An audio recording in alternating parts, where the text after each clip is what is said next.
So, Simon, the headline from this year's Portal Standards report is that real estate portals don't seem to be doing all that much to add new features to their real estate portal websites. Is that something that you expected to see, first of all? No, I actually would think that more and more features should be added to a site, and I'd expect that to happen. I think at its core, what we're seeing is that a portal needs to be maintain its relevance for the user, and what users are looking more and more for are advanced tools to help them search and, in particular, discover new places to live.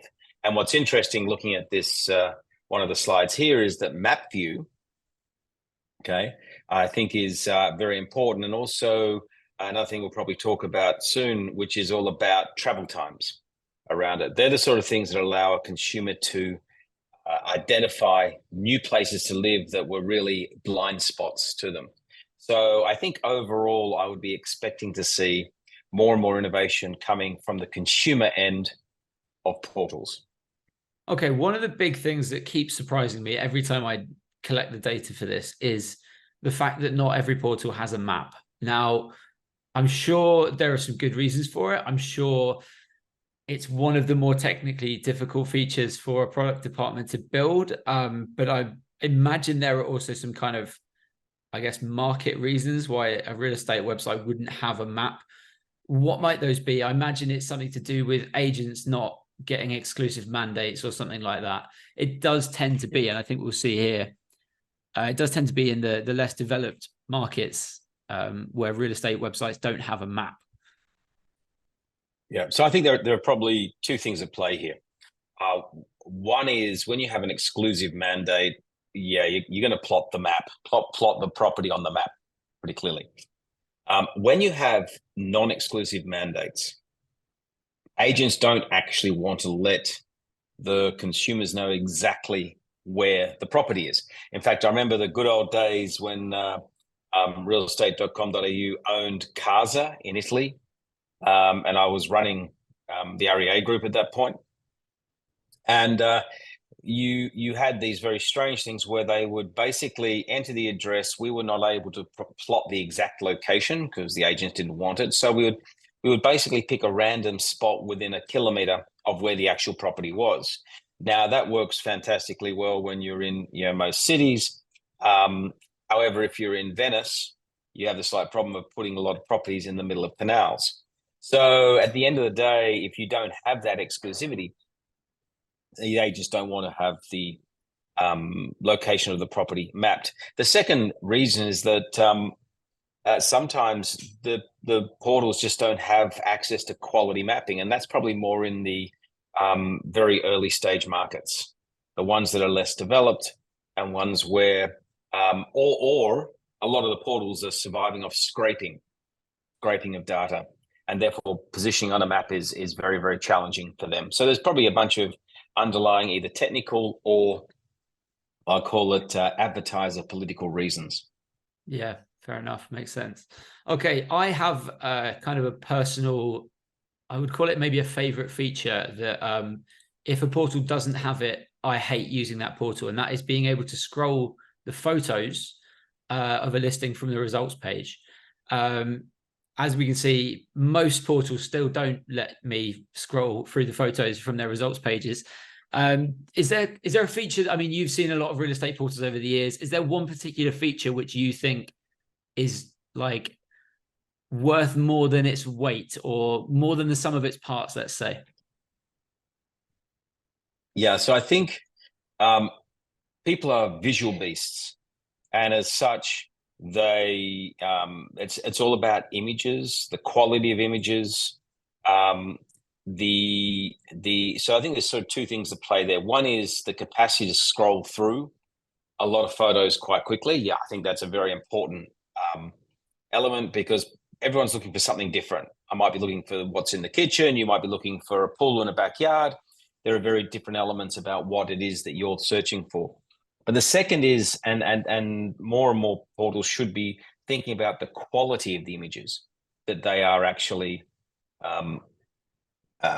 displaying, because that's what's really selling the property. It's not the text.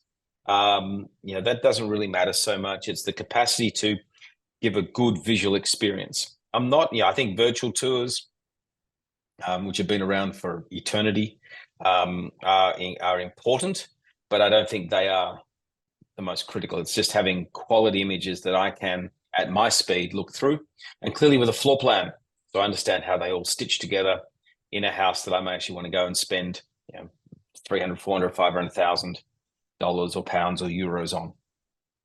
Okay. One feature which is, I guess, quite cutting edge, which we actually decided to study this year, is travel time search. Now, it's a great feature. I really like it. But as we will see in this next slide, it's only 3.5%, 25 portals around the world that have it.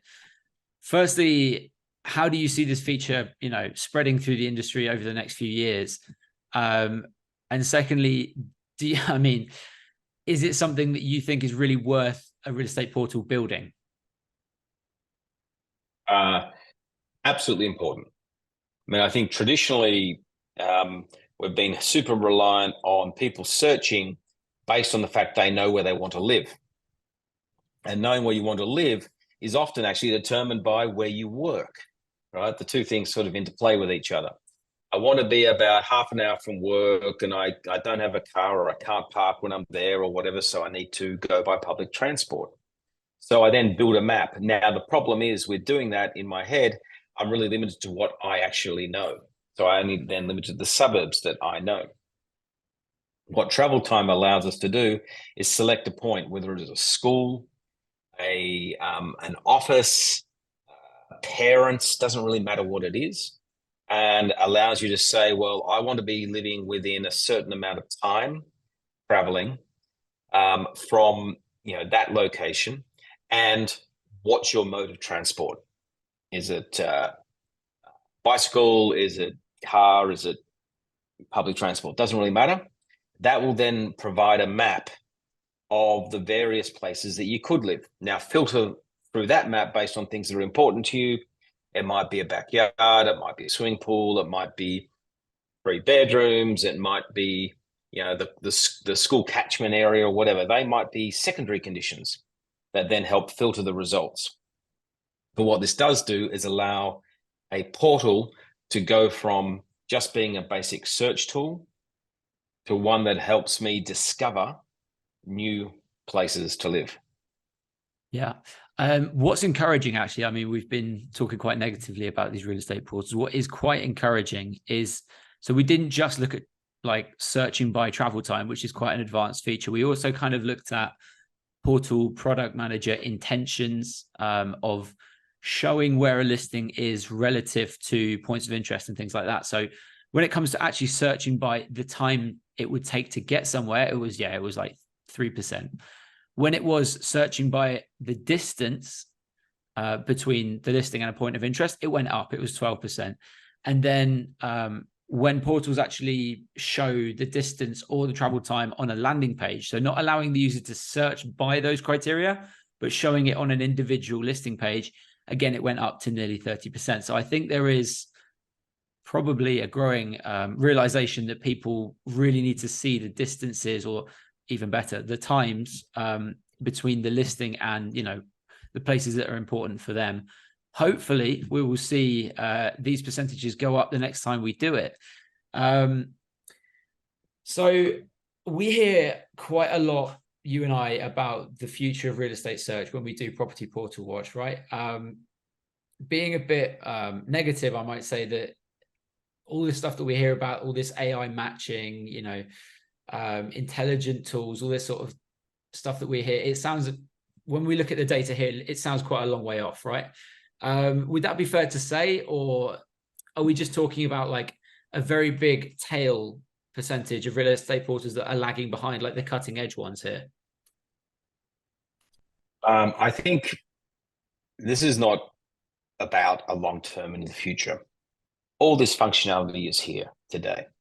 It comes down to internally within portals prioritizing what's important about the consumer experience, so they maintain their relevance, and importance to the consumer, to the searcher. And then secondly, it's about having the capacity to implement that long tail of various functionality that they could implement. Now, there's enough market leaders out there for everyone to sort of look at to get very good ideas about what works and what doesn't work. And I think your information here really helps bring that to life.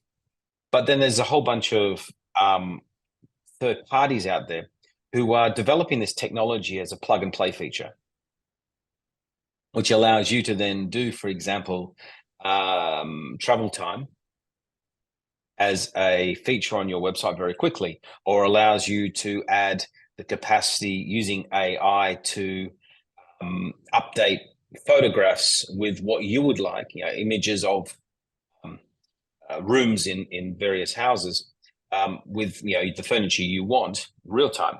There are plug and play features like these. So I think the role of the product manager within any portal is to really understand what's off the shelf and that can be plug and played into their current platform, so that you can then provide the high quality outcomes for people using your site. So I don't think it's a long way away. I think it's actually here. It's just about prioritization and not falling into the old trap of I've got to build it myself.